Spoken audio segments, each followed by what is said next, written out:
What's up, guys? Darkdally here at my new settlement at Starlight Drive-in on my new character on my new PC. This is the first settlement I've built since I've switched from PS4 to PC. We're here at my junk settlement. It's it's junky and it's raidery and it's got lots of cool creative things. It's still very much in progress. I only started this just yesterday and I want to show you some of what I have done.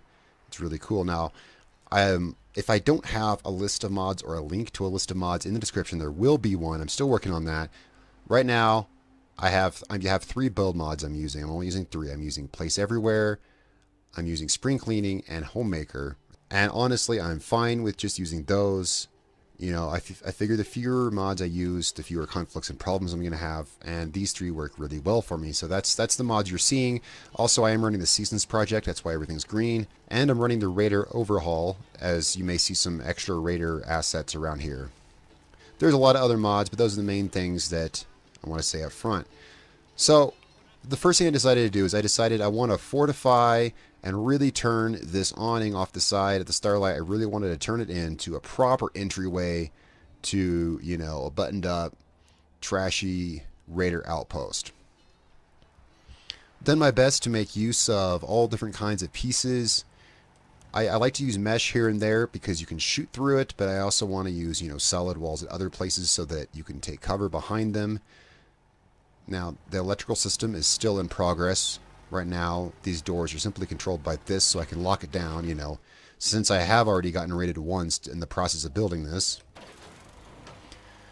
Working on the electrical system right now.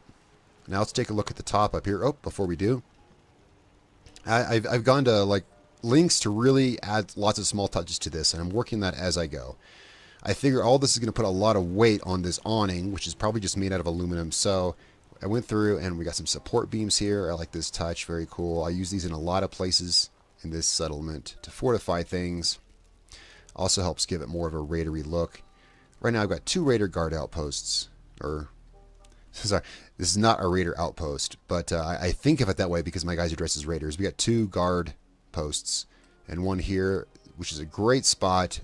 She has a great view and can shoot through the fence at anyone that attacks. I just have the 1 guard right now. That's her. Our other guard post is up here on top of the awning, and this is where we want to go next. Here it's lined with junk walls, and I had these roofs hanging off from them, and I decided to support them with these beams.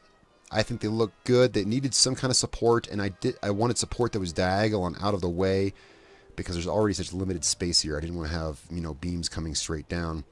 They look good. They really complement the beams that already naturally support the Raider wall, the junk wall.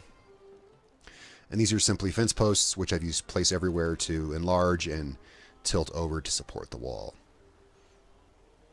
Lots of radios everywhere. I like the music. I have a mod that extends the number of songs in the Diamond City radio. There's like 150 or some songs in it now total. So you really never hear the same song twice. It's really nice. But once, you know, I do convert this to a Raider outpost with the Nuka World content, I may well replace those with the Raider radio. I still like the Raider radio, though I wish it had a bit more content. Anyway. So I got the little guard post here, the roof over it, perfect height so that my settler can stand here. And I got some little lighting right here. This place looks really cool at night. You know, I always do my lighting at night. I would imagine most people do the lighting at night so you can see how it lights up. I like to have just a little bit of lighting, like these 2 little candles here. It makes the guard post when the guard is standing here look really menacing at night.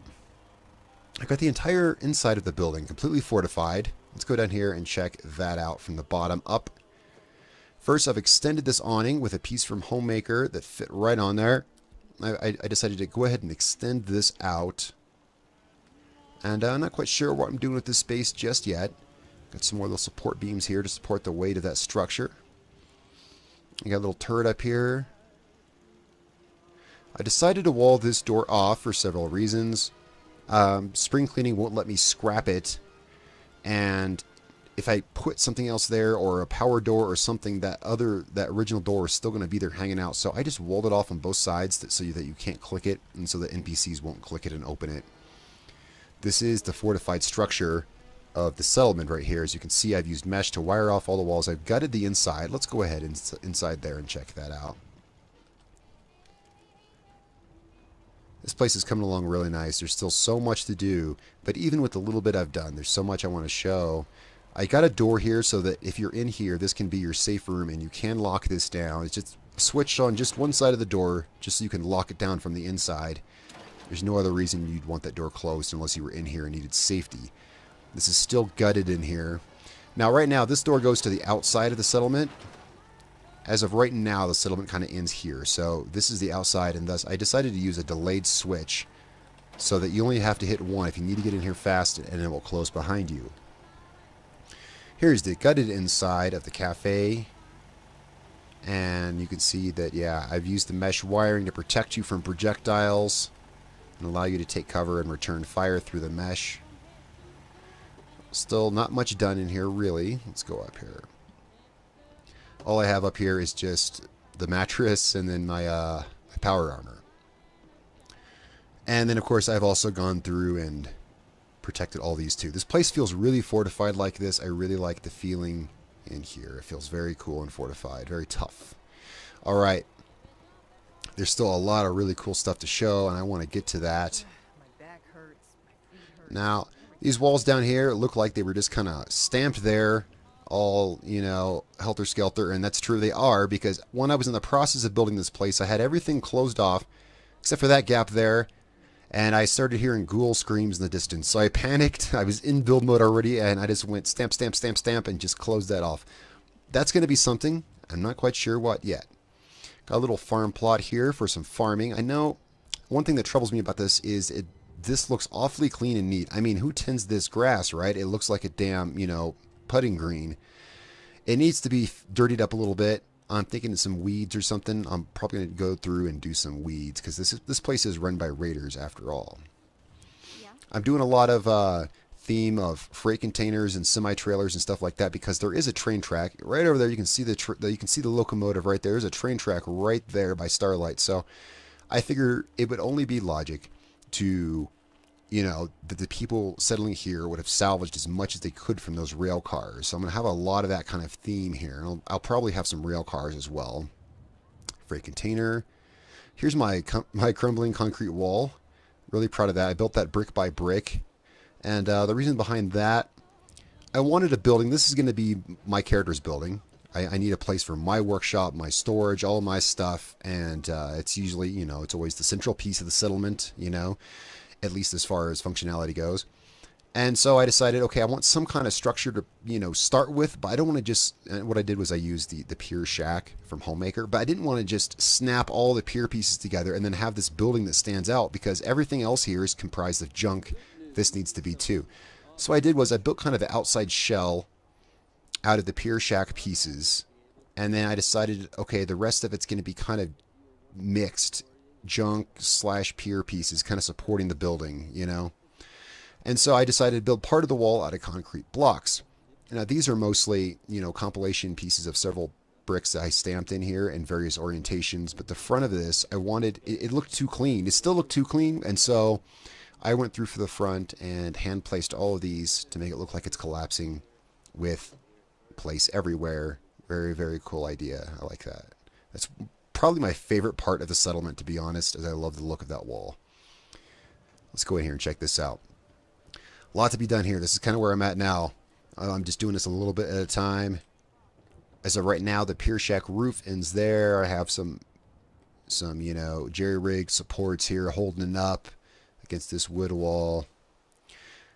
A semi-trailer here, this is going to be used for storage. Once I start building back here, I'm not sure how this is going to be furnished, so we'll just have to see. It'll be really fun. This is going to be my character's storage, where she stores stuff. I just figured a semi-trailer would make sense. It's totally something they could grab off of that derelict train over there. A lot more to build here. Now I have a couple of buses. Buses also something I figured you would find here. Buses, bus stops, things like that would be things you'd find nearby. This is all going to be hooked up and linked. This is all going to be one huge structure built out of junk. It's going to be pretty epic. I haven't done anything in here yet, but I already know what I want to do. There's only one thing you could do in a raider settlement with an empty bus, in my opinion, and that's make it into a chem lab. Perhaps I watched too much Breaking Bad, but I think this would make a great chem lab, and that's what this is going to be. This is going to be awesome in here. The other bus, which is over here, currently is holding my generators for the settlement. And I think it serves that purpose well. Just kind of what it's doing right now, kicking it there. Alright, so that's kind of really everything that I've done here so far. It's coming along really nice though. I really like the place. There's a lot that can be done here. There's a lot of small touches that I'm trying to add, you know, on the way as I go. So be sure to tell me what you think in the comments below. I really like the idea of junk settlements, you know. I think a lot of people like junk settlements. It's just the most lore appropriate settlement you could do is a junk settlement, and I like the Raider thing. There's going to be a lot more Raider content coming, you will see. Alright guys, so that's it for part 1 of this little junk settlement here at Starlight Drive-in. Tell me what you think in the comments below, guys. It's been a real pleasure. My name is Darkdally, and I will catch you all next time.